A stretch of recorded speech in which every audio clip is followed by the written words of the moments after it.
Weekend Roundup, your source for what happened over the weekend. This week's Roundup is brought to you by Twitch Prime. You can save hundreds of dollars on games and get free bundles through Twitch Prime every month. You can also support your favorite streamers through a free Prime subscription. All you have to do to be a Twitch Prime member is click the affiliate link in the description box below. Now on to the news. New signed executive order plans to reveal health care costs. In a move to provide more transparency in the healthcare market, President Trump signed an executive order calling upon hospitals to disclose prices for procedures and common tests, believing it will keep costs down. The main concept behind this order is to allow patients to shop around for the best service at the lowest cost in order to keep more money in the patient's pocket. This has been contested by health insurers who say it could do the opposite, explaining that hospitals already give deep discounts and this would make the hospitals try to negotiate to match higher earners.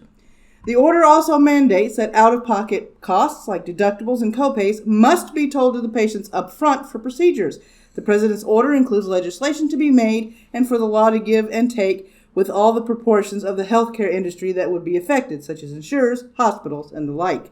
President Trump was quoted at the White House stating, "For too long, it's been virtually impossible for Americans to know the real price and quality of healthcare services.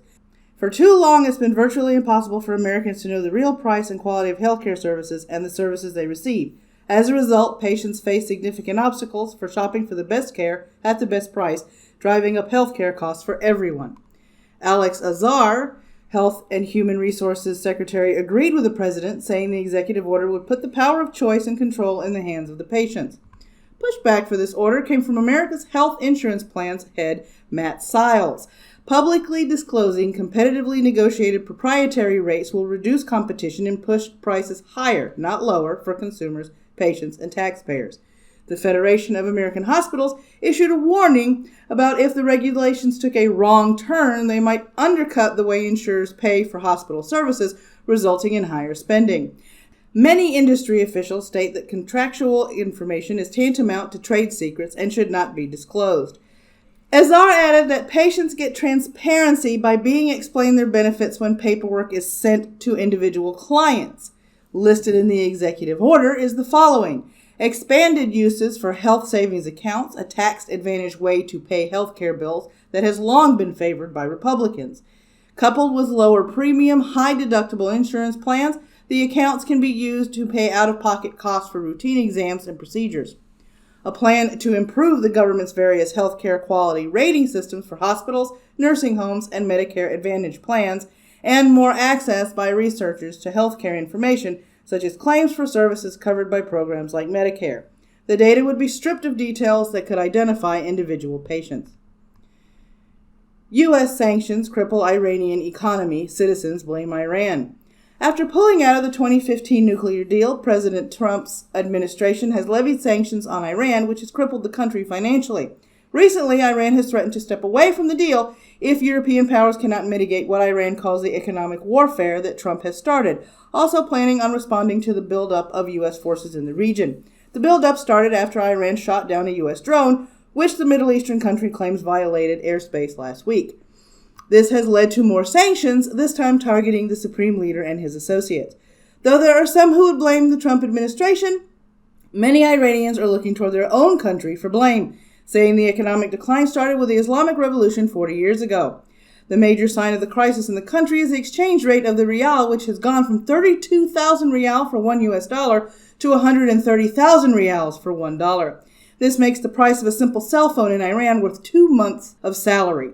Hossein Rostami, a 33-year-old taxi driver and delivery man, was quoted as saying, "The cause of our problems is the officials' incompetence. Our country is full of riches," referring to the country being the fourth largest reserves of crude oil and the second largest reserve of natural gas. Another citizen stated they were dying under these pressures and a lack of solutions from officials. These sanctions come on the same time Secretary Pompeo is in the Middle East discussing the military threat from Iran with the United Arab Emirates and Saudi Arabia. Sudan, military sidesteps civilian rule proposal. In Sudanese news over the weekend, the country's military rulers did not come to an agreement on a power-sharing proposal put forth by Ethiopia, who has been at the forefront of helping with the negotiations after a security force crackdown which left 128 people dead, according to protesters. The Sudanese are only claiming the death toll was 61. The proposal, being called a sovereign council, would have a civilian majority and be a transitional government following the coup of Omar al-Bashir 2 months ago. General Mohammed Hamdan Dagalo protested, saying that the Ethiopian envoy's purpose was to help resume talks with the forces for the Declaration of Freedom and Change, not to offer proposals for solutions. He went on to say, the mission of the Ethiopian mediator was limited to prepare the parties for negotiations. We did not agree on shares in the Sovereign Council. We do not accept prescriptions. In order to show they are open to peace negotiations, the military council made the decision to release all detained rebels. The head of the African program at Al-Aram Center for Political and Strategic Studies in Egypt said it was not a good omen when the military canceled previous deals with the protest leaders, stating, "We are back on square one." That's it for the political news. Be sure to click on the Amazon Fresh affiliate link in the description to start your free trial and get high-quality, fresh groceries delivered to your door when you need them.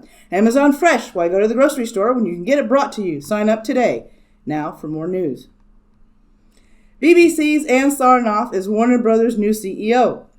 For the first time in its 96-year history, Warner Brothers has officially named Ann Sarnoff as the CEO of the movie company.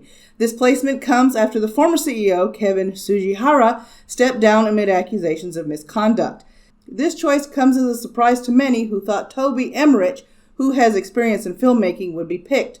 Others on the interim committee who people thought would be chosen were Anne Sweeney, a Disney veteran, and Stacey Snider, a former Fox chief. Sarnoff is currently president of BBC America and used to be a top executive of Viacom's TV division. When asked, Stan Key had this to say about the announcement. She brings a consistent and proven track record of innovation, creativity, and business results to lead an incredibly successful studio to its next chapter in growth. Anne has shown the ability to innovate and grow revenues and has embraced the evolution taking place in our industry. In March, Sugihara was accused of promising roles to an actress he was involved with at the time. He departed voluntarily in hopes he would not be a distraction.